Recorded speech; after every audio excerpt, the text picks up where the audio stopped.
created a club with structures.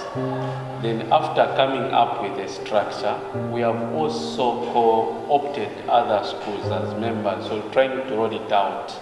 We started with a smaller group, then we're trying to expand so that at least we have a bigger number of membership.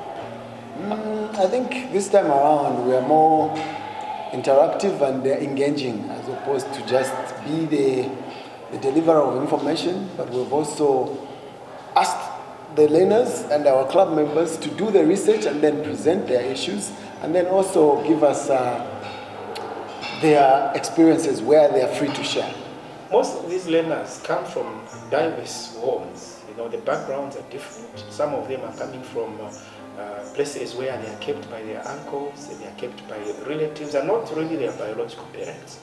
The awareness that they've acquired through this comprehensive sexuality is helping them to detect signs of sexual harassment, for example, because we explain these things, and they're able to notice that there's something that is not supposed to be done when an elderly person, even among teachers, try to intervene.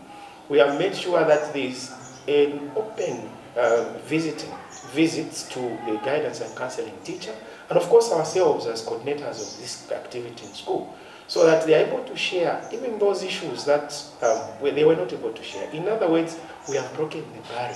What my friend said was that she had a boyfriend, and then her boyfriend threatened her saying, if you don't give me a birthday present which is sex, we're going to break up. And then she loved him so much, she didn't want to break up with him.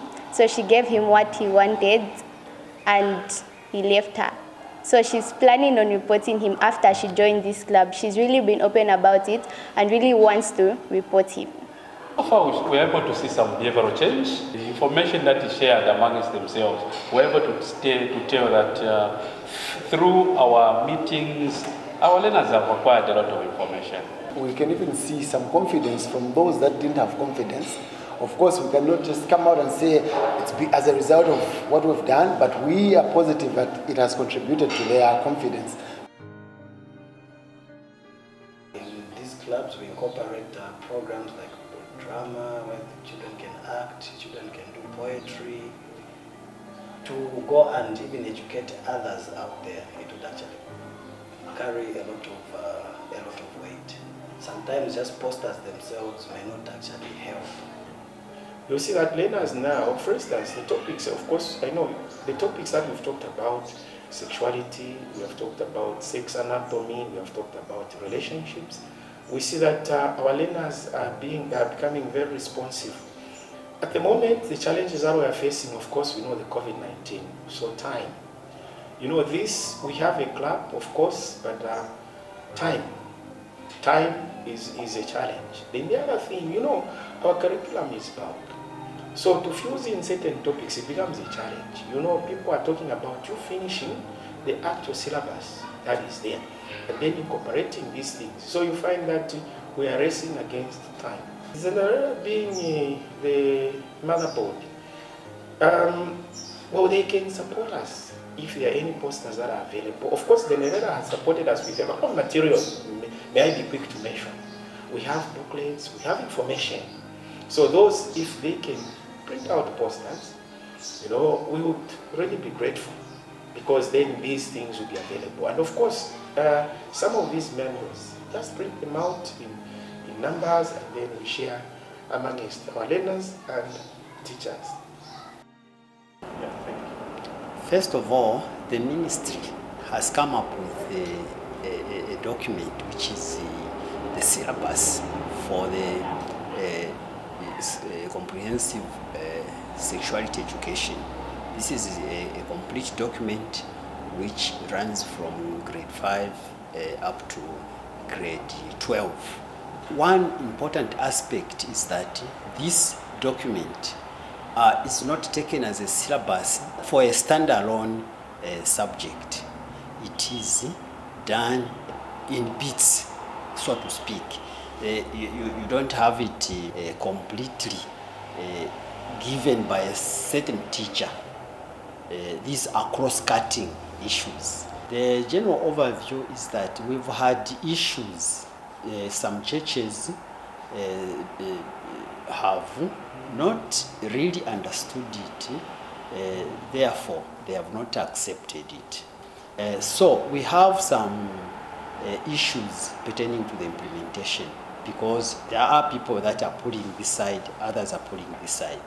In our traditions also, it is very difficult to discuss sex issues about children, so it's a bit difficult. There is also need for organizations such as Zenerela, which are non-governmental in nature, to help meet the faith-based organizations, and also to meet the parliamentarians, to meet traditional rulers and talk to them.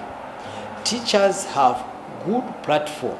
Teachers, I can assure you, when you go to where they normally meet at zonal meetings, and if you are going to have people that are going to assist in disseminating information of this nature, then you are sure to give this information to a lot of people.